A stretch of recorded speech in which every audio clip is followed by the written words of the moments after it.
That's what I thought we were going to do. Did you guys get it working? Yep. Good to have your microphone back. Yep. You guys. Oops. Where's my cursor? Just Right. give me one second. All right.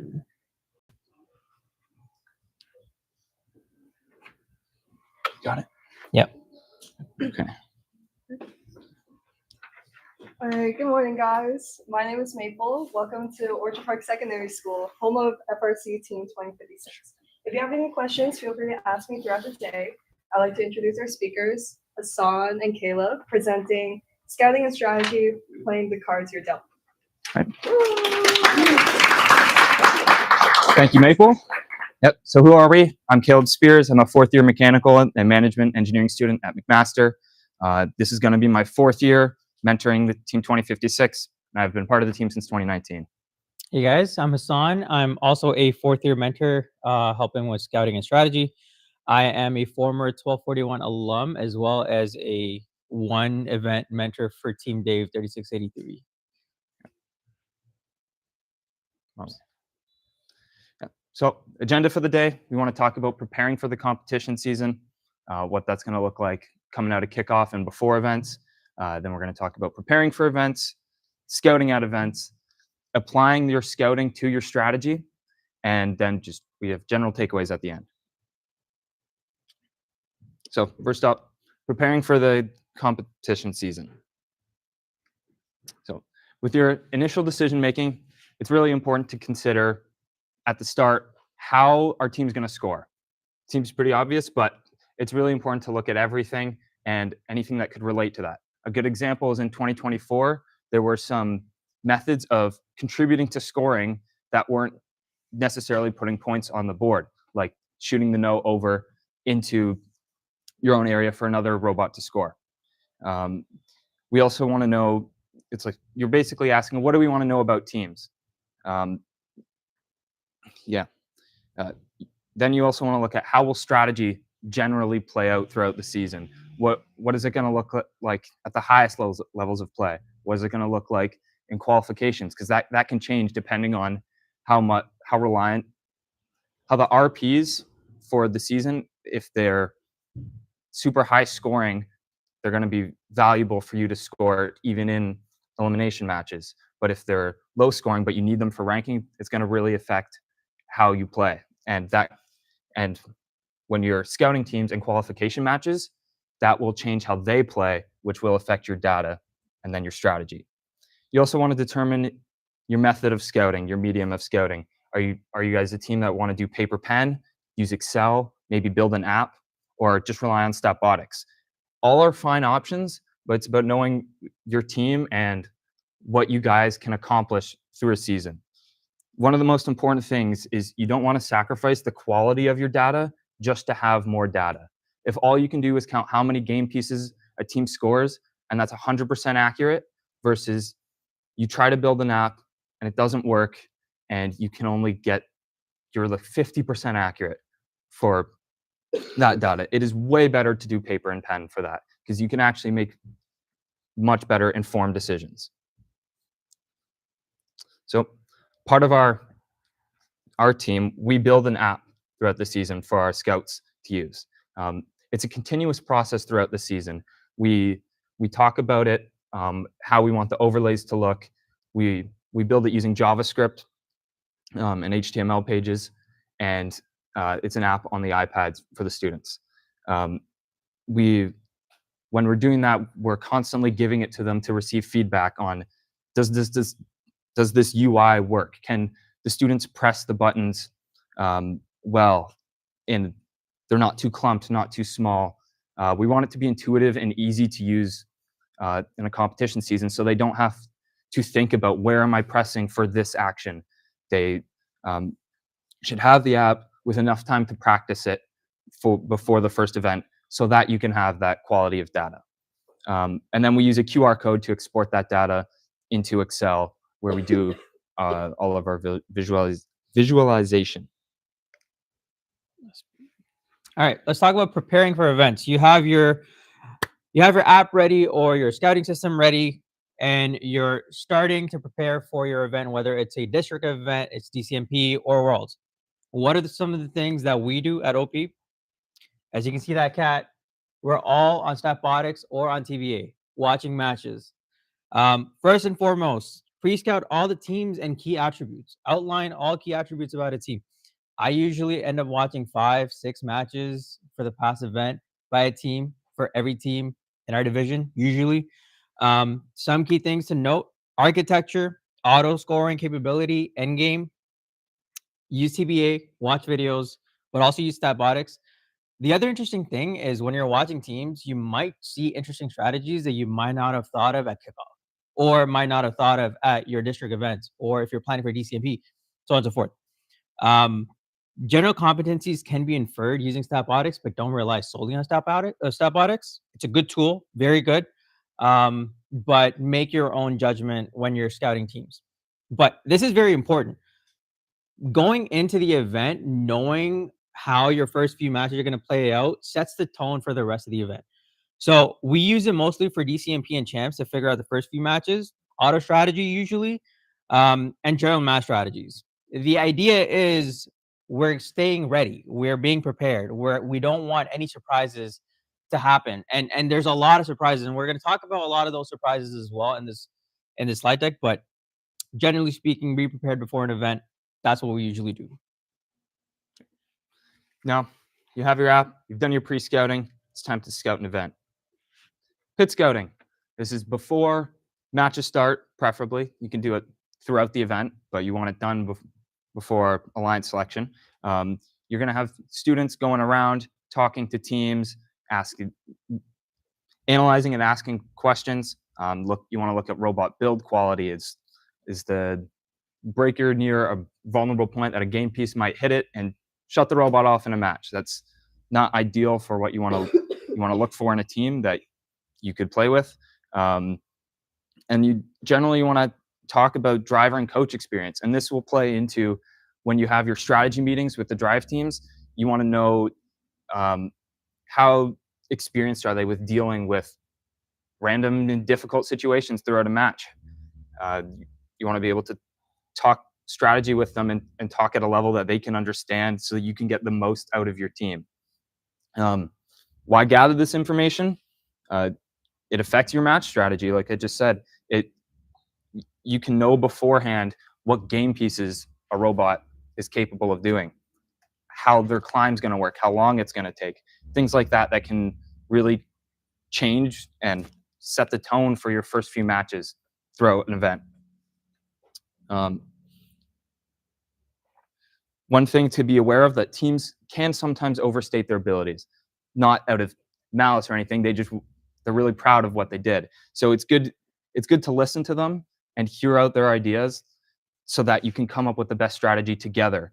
But you also don't want to be so reliant on teams that you trust them to do everything. You need a good, healthy balance of that.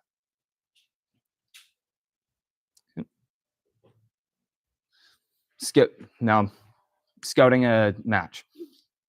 We have two main methods of scouting. We use our data tracking using our app, which I went over, and then we also do qualitative scouting. So we have enough scouts that we don't need everybody on an iPad at once, and we have enough mentors in the stands that we can also provide comments on teams that we track to look at things that are hard to objectify with numbers. This is things like driving ability, decision making throughout a match. It's things you can't really quantify with a number. It's still really important to know how teams are going to react in high pressure situations, and as well as how do they play with our team. Another super important thing that I've learned over the years is to keep scouts engaged. Events are really long, and they can be really tiring and exhausting for the scouts. I know I was a grade 9 scouting, and I found it boring at times. It happens. It's part of robotics. To combat that, this year we did a lot of like fun little mini games in the stands. So one thing that it started off with just a couple mentors, and now it's turned into pretty much our entire scouting team, is we do match predictions for our own matches, trying to guess how many points of our alliance is going to score. And it's just an engaging way to keep scouts interested and even just competing from up there, so they're not just pressing buttons and not thinking all day. I've also learned throughout leading more and more of the scouts is to be talking to them constantly, trying to get their insights and their information on teams, because they're watching more matches than I am, and getting that information isn't only useful, it also makes them feel like they're contributing to the team and not just putting numbers on a page. And I think that's really important for your team morale to have that. So next up is the application of scouting to strategy. Before we get into talking about matches and how you apply that going into a match, qualifications, elims, things like that, one thing we wanted to talk about is reviewing your matches. This is more specific for strategy rather than scouting, and for drive teams as well. This can be really important to helping you improve your gameplay even faster. We record all of our matches, but recording your own can be really important. You want to, after the match, after you've done your strategy before the match, and things don't go to plan. Maybe the robot breaks or something happened that watching you don't know why they left the plan. You want to be able to watch back the match, talk with your drive team or just the drive coach about what happened in this match and how can we take that, what we learned from it, and improve for the next time we make a strategy. Did we do something wrong with the strategy, overlook something from the other alliance? Did we expect defense? Should we have expected defense? You want to communicate this well with the drive team without overloading them with information. So our process, how that looks for us, is we have the scouting and strategy people that will review matches, and they'll take the notes, give it to Tom, our drive coach, and that he will pass that along to the drive team just to create just to not overload our driver with so much information. So he's the filter for that. Next is our qualification matches. Awesome. Thank you. So qualification matches, very different from limbs. We're going to go into limbs as well. But first off, hope for the best, prepare for the worst. That is something that I have learned over my experience for the past 4 years, leading strategy, but also being on drive team. You can prepare for every single possibility, but things will go wrong. 90% of qualifications is being prepared, 10% is luck at the end of it. So what do we do from our qualification strategy perspective? The first and foremost thing is getting the alliance together and aligning on the goals of the entire alliance. If you're not on the same page with the other teams on your alliance, it will not be a successful match. So you have to be aligned on whether you want to win the match, whether you want to maximize your RPs, or whether an alliance member has to test a core system. Let's say their climber isn't working and they want to go climb at 40 seconds. You have to be aligned. The entire alliance has to be aligned because those are some key things that will make or break that match.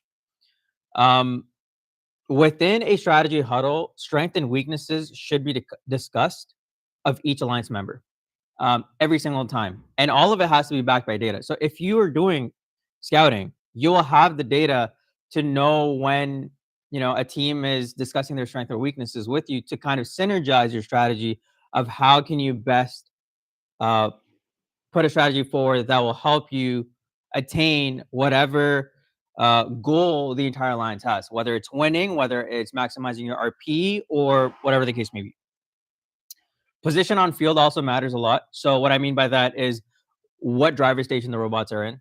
I think that has very much to do with the strategy. So keeping that in mind is very important, because a team could be driver station 1, not see the far side climber, and that could throw a wrench into strategy. It's very important to talk about all of these different combinations. So how to extract max performance from an alliance. There's no one size fits all, but this is just what's worked best for us. Each alliance member should do tasks that they are best at doing. What I mean by that is, if we're looking at 2025, for instance, if a team is relatively good at scoring coral, not as good at scoring algae, but they can score algae, but then you have two other teams that are better at scoring algae. Might as well let team A stick with coral and let them do something that they're best at. What you're doing is you're maximizing upside in that situation. And how do you get there? You have to talk to the alliance beforehand.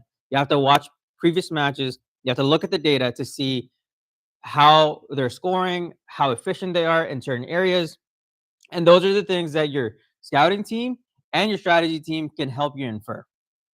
So each alliance member should do tasks that they're best at doing, full transparency in a strategy meeting, and keeping an open mindset. If a team wants to do something, it's better for them, it's better for the whole alliance to be synergized and aligned and let them do that instead of having conflict. I think that is another key area that you need to make sure that there's no conflict within the strategy meeting, because that can set the tone for the match as well. And then most importantly, data-driven decision making based on scouting data, statistics. If you're expecting a team to put up 30 cycles when they're averaging 15, that is setting that team up for failure. So if they're averaging 15, you should set the expectation that they're going to do 15. And if they do more than 15, well and good. If they don't do more than 15, then at least you're planned for it. There's no surprises.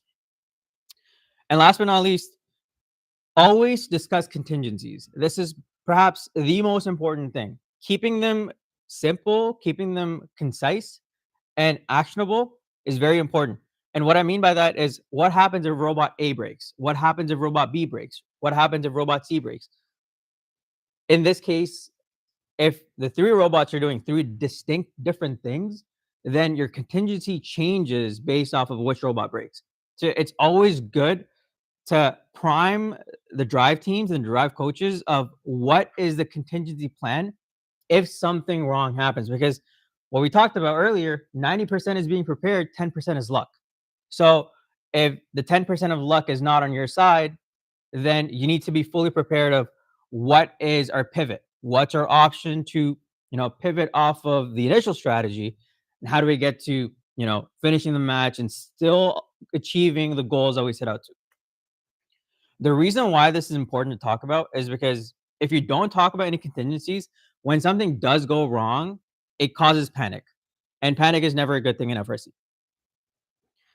And I said last but not least, but true last but not least is keeping things simple. Overloading your drive team, overloading your drive coaches, creating a very, very cooked up strategy. I see my driver laughing, but is not the best way to go about strategy, especially for qualification matches, because you're going to have 12 qualification matches throughout the day. You're going to have 24 different teams that you're going to be playing with. So keeping things simple always helps. So let's talk about qualification matches that are out of control. This particular match is from champs this year, quals 91. So essentially, the idea behind this match is we were predicted to lose this match 220, 211. And we can quickly watch this match if we want to. We've prepared a whole strategy. We figured out what each team wants to do. We knew what we were getting into. We knew that this was going to be a very hard match. How do we best prepare? So we talked with the teams about all of those different criteria that I mentioned. Let's just see what happens this match. I mean, we still end up losing, but not for the reasons that you think.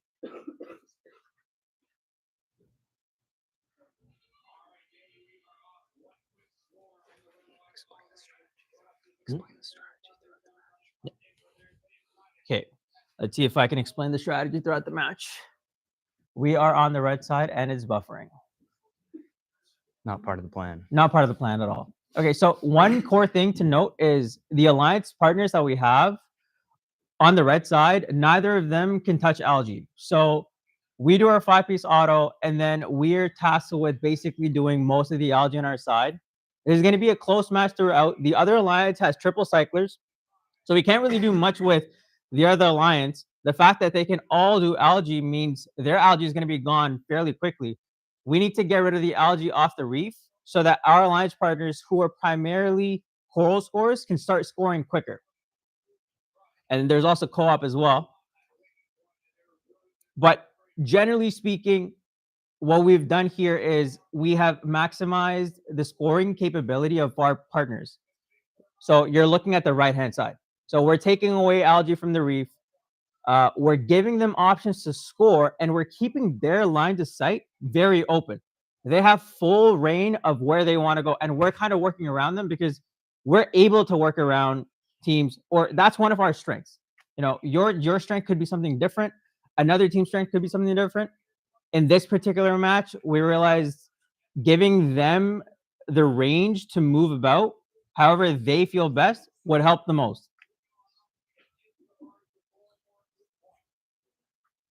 They're still pretty close, but we're just ahead.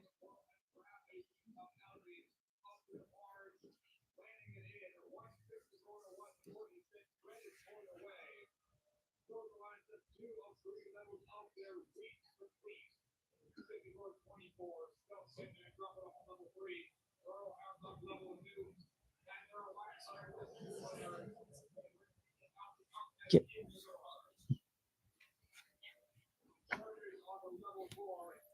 One important thing I'll add while this is going on is that for Statbotics this year, it's good, but part of the issue is once you get to such high scoring, it's not a linear curve for it.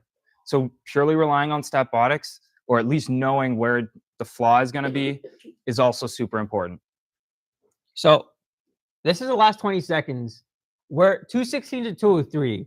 Climbs are left. Can anyone guess why we lost that match? Exactly. So we played the match in the best way possible. We were prepared for the match, but we lost this match because one of our alliance partners was not able to climb, even though they had a 6-for-6 climb by that time in the event. So that's what I mean by sometimes. Where is the presentation? Control time.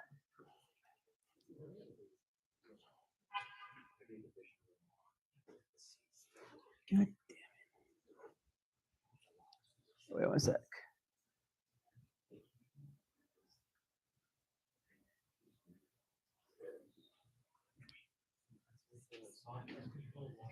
Control 1. Okay. What's that? There we go. So yeah, exactly that. Out of control situations that you cannot prepare for, and they will happen. So what happens after? After you've done all your qualification matches, it's time to make a pick list and go through alliance selection. So depending on your team or how your qualifications went, you might be ranked ready to pick, or you might not be, but it's still important to go through the process and have your data ready to be able to provide ideas to your alliance. So part of our picking philosophy is we want to know our strengths and weaknesses. We want to know, especially compared to who we might get in our field. We want to know what are we best at and what are other people best at, and how can we bring that all together to form a winning alliance. You want to ask the questions, what do you want out of a first pick, a second pick, or your third pick, backup bot? Your alliance should have a clear goal and a way to win the match in the limbs. Yeah, so like I said, knowing your strengths and weaknesses is very important. One example is there were some teams in this year that were really strong at scoring L1s. And if your robot was good at scoring on high levels, that robot that is scoring L1s, maybe through your data, you see they're not contributing the most points, but those cycles in a limb matches, because of the non-linear scoring, those cycles are going to become extremely important. And at the highest level, when we recognize that hitting every algae was essential, because if you miss it, you're giving free points to other lines. The algae is going to settle on the ground in probably a convenient place, because things don't always go your way, and they're just going to get another free 4 points while you lost 4 points. And one of the other things we really looked for, especially at champs, was a fast climber. We knew that if you couldn't hit your climbs, like we just saw in that match, if it happens, it's going to be extremely hard to win the match. there's just things in the game you can't miss to be able to compete at the highest level. And when we were going through our all the teams in our division at champs, we're looking for consistency, not just in the data, but also through our qualitative scouting. Yeah, everyone wants to have robots that are amazing at everything, but in reality, you're not going to be able to find them. You need to find robots that complement your strengths to have a better alliance. At champs specifically, talking about our experience, we were going to be picked at 1, but we declined to build an alliance at 6. And this was mostly due because we felt that we had a really deep field and there were teams that we could get in the second round or even later in the first round that would really complement our strengths, and we could build a team that, well, ended up finishing 3rd, so it worked out pretty well. But going back to the qualitative scouting and why that's also important is the data isn't going to show you what the robot looks like on the field. So, for example, for the 2 teams we picked, they both had really fast climbers, where with just an arm that pivoted down, like it was like a 5-second climb. And the data, unless you're specifically tracking how fast it takes teams to climb, isn't going to show that. But your scout comments and your qualitative scouting will. And for this game specifically, because there were so many different things and to do in the match, and because it was really hard for one team to do everything amazingly, that knowing what teams were capable of and being able to not necessarily assign a number value, but know, like, okay, this team's good, this team's not so good at this part of the game, and being able to take that and put it into a pick list while still comparing it with data, because that's still extremely important. Being able to do that can really help you build an alliance that can do better than what it looks like. Yeah. Awesome. Now, like I mentioned earlier, qualifications and elims are 2 completely different beasts. What's important in elims is not necessarily the cards that you've been dealt. What's important is how you play those cards. So the first and foremost thing about eliminations is eliminations in FRC is not robot first. It is alliance first. You have to synergize with your alliance as a whole. Now, your strategies can differ from how qualifications were in elims. It can be a little bit more specific instead of being very generalized. But the idea is you need to synergize with the alliance as the event progresses. You need to start strong and need to continue the momentum going forward. Now, this starts with communication. Off the field, on the field, very, very, very important. A successful event starts with communicating with your alliance in a structured manner, in a, you know, in a very positive manner as well, and guiding them towards the end goal. What worked best for us is we have clear roles and responsibilities that are assigned. So when it comes to strategy, for instance, we have the strategy teams that discuss a strategy with the other alliance member strategies. And then those alliance members, they go to their drive coaches and discuss the strategy with their drive coaches and then debrief the drive teams accordingly. We don't necessarily go directly to the drive teams and direct or, tell them. We find that this communication style works best for us because you're better off listening to something from your own team member instead of somebody else coming and telling you. But again, one size does not fit all. The other thing when it comes to elims is complementary roles matter a lot. You're playing to each other's strengths in elims. Caleb alluded to this as well, but when your scouting team is creating a pick list and they successfully, help you pick 2 good robots, the scouting team will give you a good alliance to work with. Now, it's your job to figure out how do you take this forward. And communicating with your scouting team to figure out what the vision they have in mind is very important as well. let's talk about match prep. So for us, pre-match strategy huddle, very important to define those clear roles that we discussed and responsibilities. This includes both on the field and off the field. So assigning roles to who's going to bring match video down for match review, like Caleb alluded to. Match review is very important. Who is going to be the key person or key point of contact for each team in terms of discussing strategy or implementing changes, so on and so forth. And then your strategy needs to be concise, needs to be actionable, and needs to be flexible enough that, again, contingencies, if something does go wrong, which it will, you can pivot.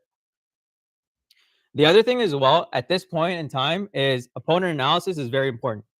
Deep scouting, especially at champs, at this point pays dividends, significant dividends, in fact. Knowing what your opponent will do is just as important as knowing how good your alliance will work together. For instance, 2767, stealing auto, you need to know whether that's being ran against you or not. You need to know whether a team is going to come over to the other side, to your side, and steal an algae. Or at least, if you think that they will, then have a plan ready for it. So have a team play a screen on that robot, opposing robot that's coming to your side. So that's only possible if you're analyzing or if you're doing scouting on opponent teams. And this talks about your clear contingency plan as well. So risk management, high level, discuss possible contingencies and make them as simple as possible to follow. And last but not least, there's never a best strategy. It's always improving your strategy and refining it. We did that this year at Champs. We did that last year. There's never really a point where we come to and we're like, okay, yeah, this is the perfect strategy. There's always things that you can improve. And the way you get there is by looking at match review, looking at each and every single detail of how your alliance performed.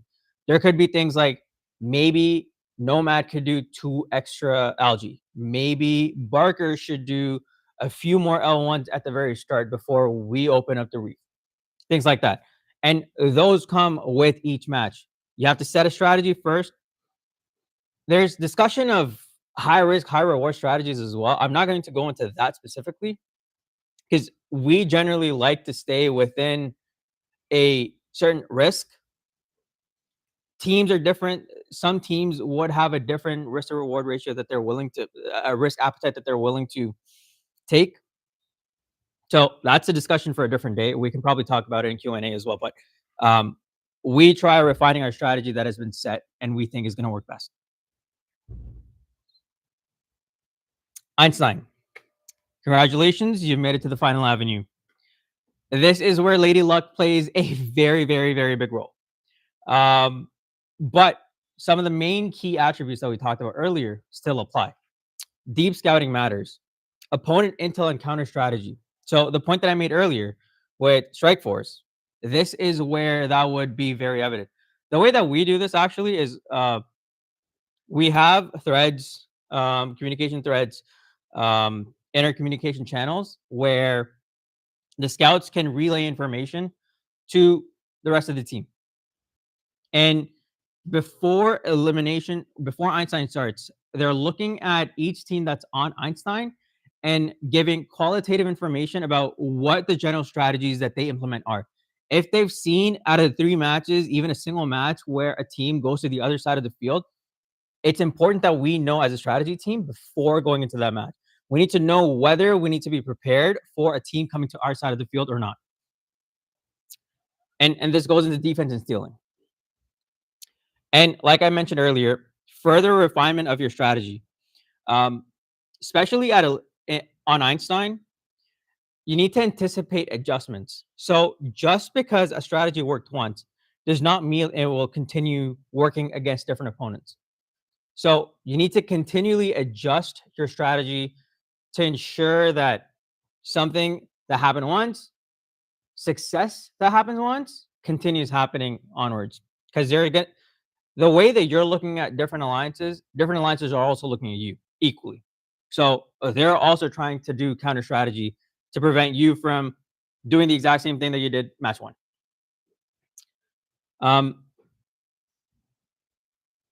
And this is the earlier point that I mentioned. stakes on Einstein are extremely high.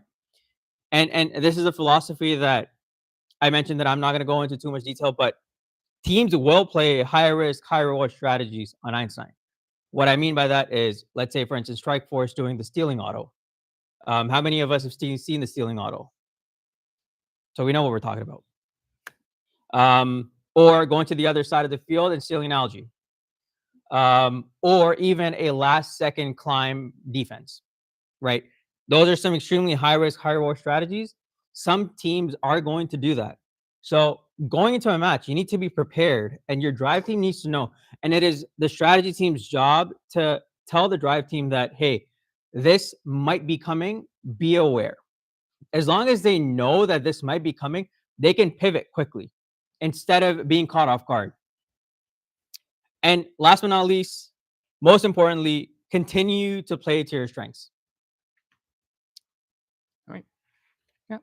So just a couple takeaways that we hope you got from this is scouting is not just collecting as much data as you can. It's an evolving process throughout the season. You want to prepare your tools and your people to be ready. You want to collect good data at events, and then you want to use that data and use the information you have to make informed strategic decisions throughout the entire competition and throughout the entire season. I think what we can do is we do have time for Q&A, but what I wanted to kind of go through as well was kind of lay the land of the cards that were dealt to us, let's say this year. So I guess we could take a litmus test of how many people want Q&A versus how many people want to go through this Q&A. Okay, Great. great.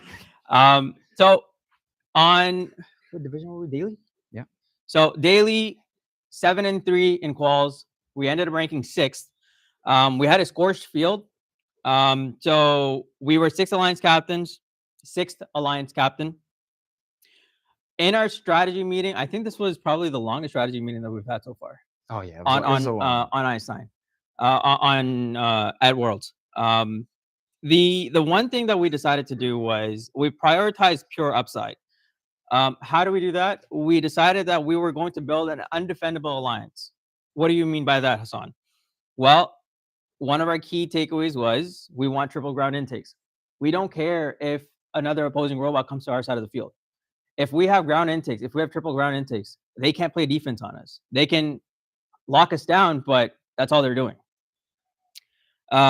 So triple ground intakes allows us to really maneuver around and be synergized with the team as well, because you don't have a fixed position that a robot has to go every time. Those are some of the ideas. And the most important thing, perhaps, was a consistent and reliable deep climb. This was a no-brainer. We lost one of our matches in quals 91 that we saw because of a climb. So we wanted a very consistent deep climb on all 3 partners. So what was our alliance like? We had 4613 Barker, 6995 Nomad, and 494. Barker ranked 42nd, 6995 ranked 13th, 494 ranked 47th. Now, in quals at Worlds, things happen that are completely out of your control. And a team that is probably by EPA top 10 or top 20 in the world could rank as low as 40. So this is where your scouting data becomes really important. Some things with these teams, though, is Statbotics sometimes fails to really give an accurate description of how good a team is. Like, for instance, Barker, their numbers based off Statbotics were extremely low as compared to how well they were at the event. They didn't score L4s. So just relying on EPA for that to represent how much they actually contribute to Alliance at the top level, where the L4s are going to be scored, all of them anyways. If you miss one, it's really going to hurt you. So you have to make sure you get those. But we could look at our data, look at cycle counts, and how many game pieces, even using Statbotics, they scored at L1, L2, L3, and using that instead of looking at total points really helped us show that these guys were one of the best scorers in our division, they just didn't score L4s. And we could score 5 out of auto. We knew we could probably get a partner that could score 3 out of auto, and then you only have 4 more to score, and you can get that pretty easily throughout a match. And so we could look at, when we ask ourselves, what do we want out of a first pick versus second pick versus a third pick?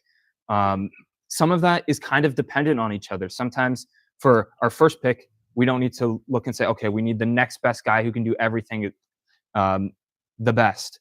We could look at our second pick and say, we're going to get someone that there's a pretty consistent scorer on all levels. They can do L4s. They have a good climb.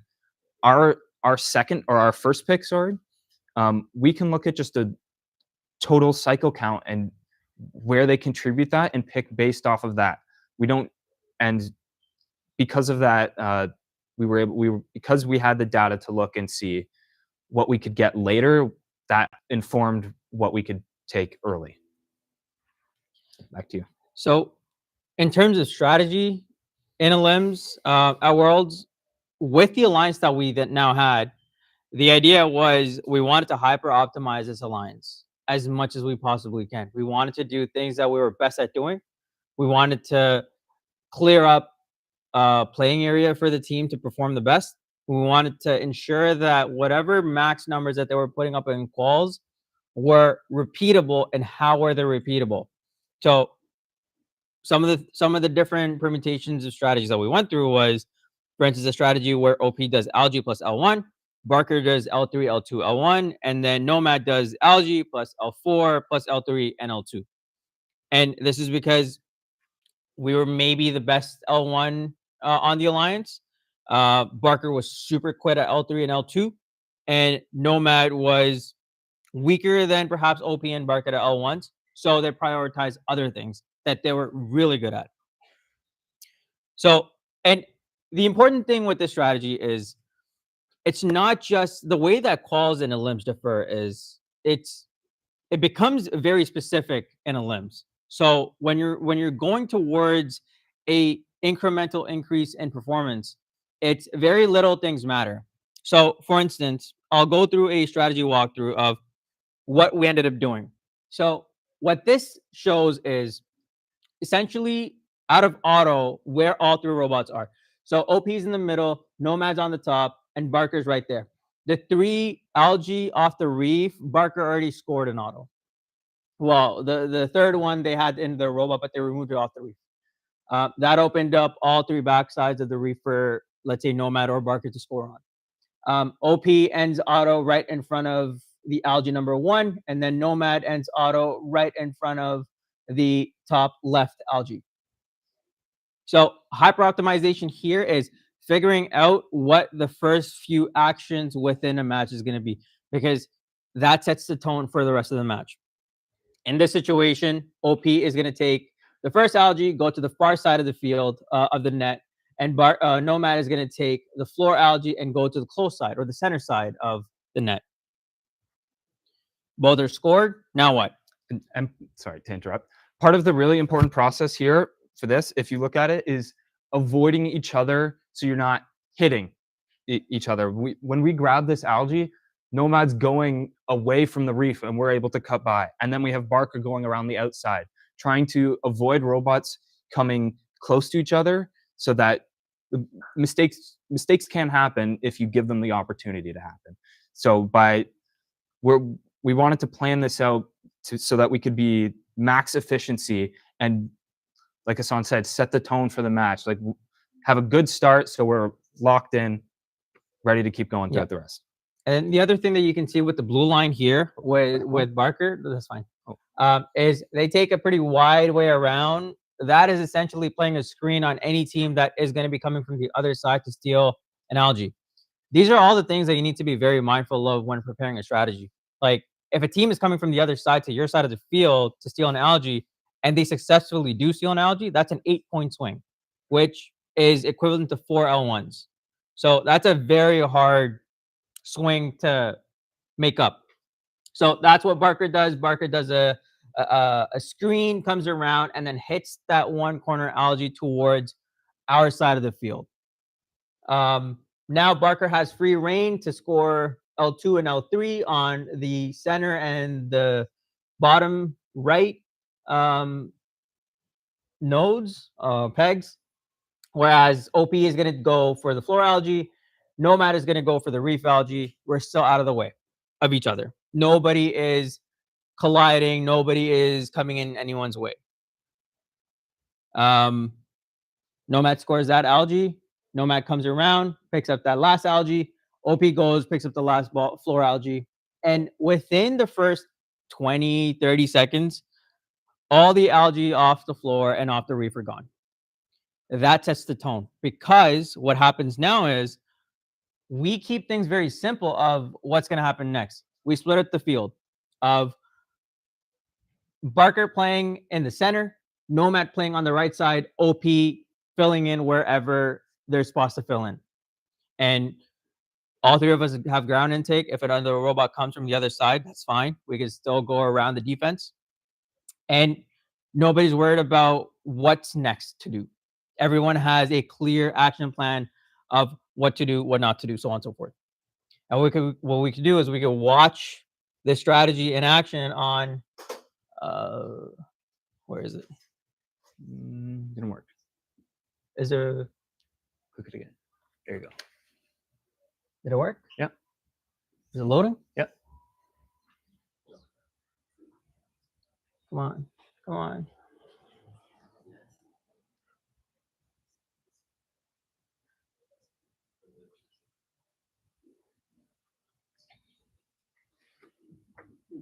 Okay, let's see what happens.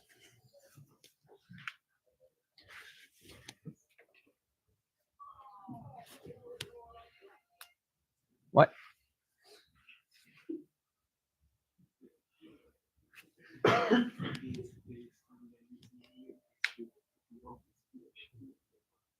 Technical difficulties. There we go. So we are on the blue side. And as you can see, Barker picks up the last algae off the reef. They haven't scored it yet, but they will. They're going to score that algae. We're going to pick up the algae off the reef, and Nomad's going to go for the floor algae right away. We don't collide. We're still out of each other's way. Score that algae. Score the coral. Going for the other one.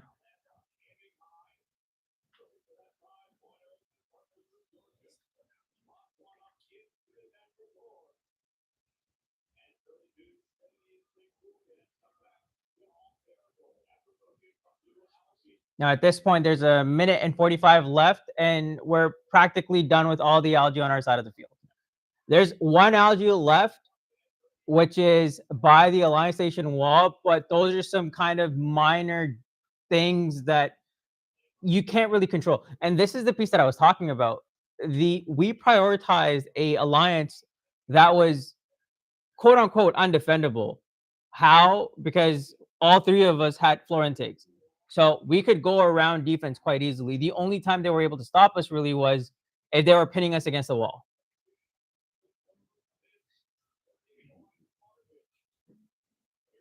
And you can see how everything is working quite well in the sense that, you know, every team is split up in their own specific areas. We have our own area where we're playing. Nomad has their own area where they're playing. Barker has their own area where they're playing. Everyone's out of each other's way as much as they can. And it's not like they're actively trying to be out of each other's way. It's just the way that everything is set up for this match. It just enables them to stay out of each other's way for the most part. Also, if you noticed while the red robot was playing defense, and we wanted to try and score the algae, but they were hitting it away from us and making it difficult to grab it. It's important to not tunnel vision on doing one specific thing, and you want to be able to adapt. That's more for drivers and drive coaches, but that's something you can look at in match review and say, go to your drive team and say, hey, you guys are focusing on this one thing so much and it's not working. We need to find a way to change that. Right. But yeah, that's basically all we kind of wanted to walk through.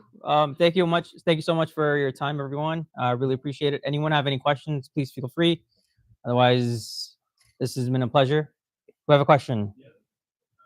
I might have missed that part of the presentation, but earlier you talked a lot about the scouting team, and then you also talked about the strategy. Yep.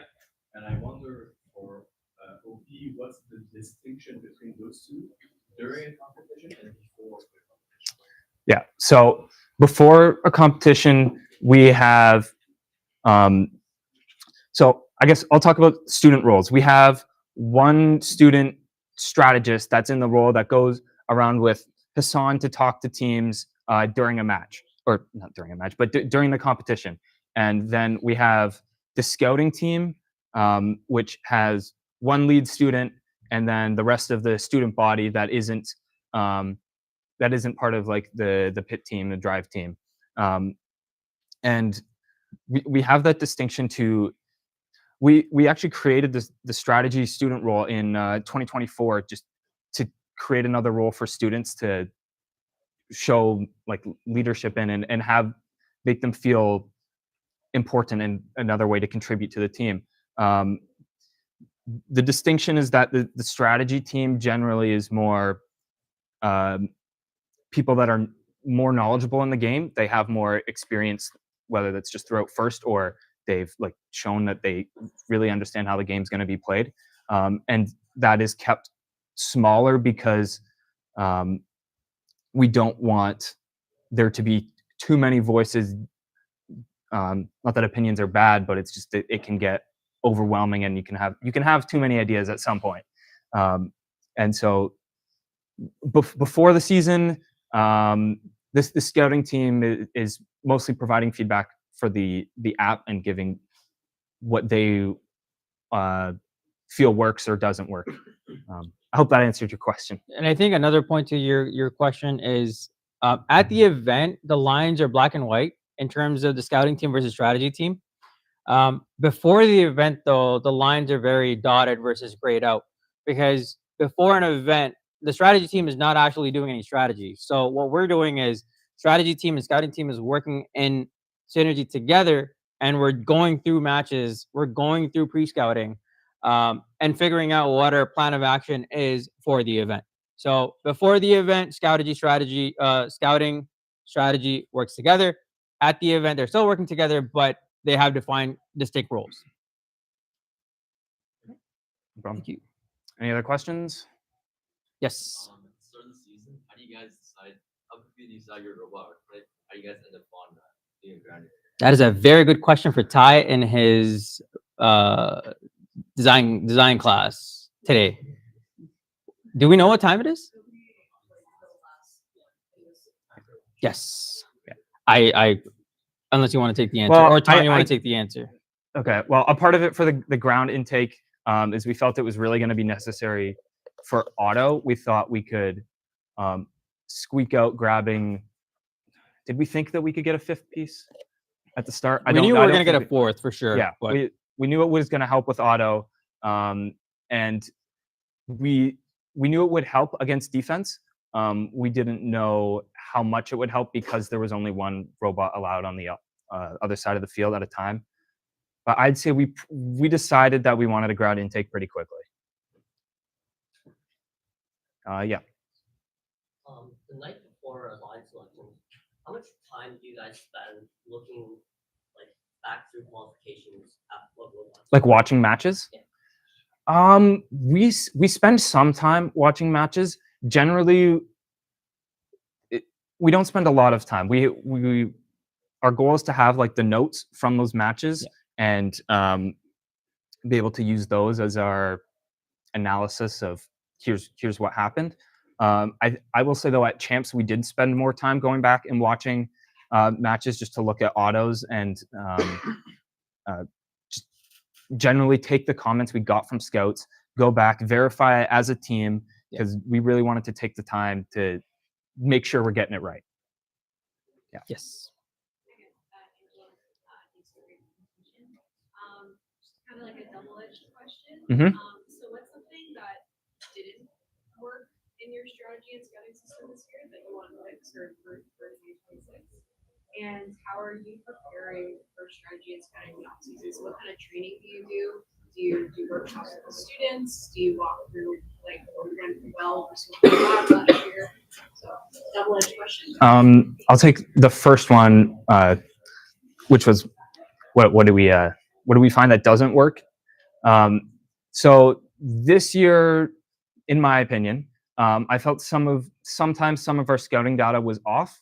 Like just by like I'd go back, look at the matches, or I'd see something weird, and I'm like, this team doesn't score algae, but they have one. And I think part of that was also due to the app development, is that the buttons they're static, so it was kind of hard to notice if you pressed one. We had to do some weird stuff like make some lights flash at the top.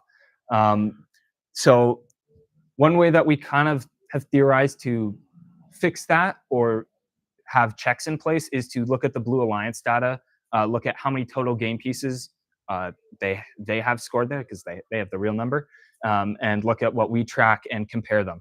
So that's something we've looked at for next season and beyond. And I think for training, correct me if I'm wrong, but I do believe that we have training for scouts before events, where we train them on the app that we've built, because we've changed the app basically every year.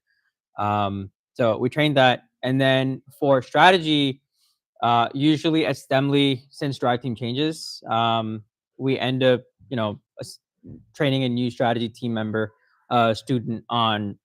And what strategy for a student doing it for the first time is generally getting them out of their comfort zone that I focus on the most.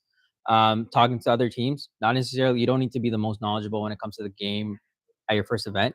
It's more so just the communication skills, developing those is what I focus on for the most part. Yeah. So I'd say for off-season training, we don't do that much for scouting. Like we have, like, we go over our season as a team, and part of that is talking about scouting, whether that's just a couple of mentors reviewing our process or as a whole team going over it. But we don't do scout training through the off-season, except at our off-season events. No problem. Yes. How does match planning go?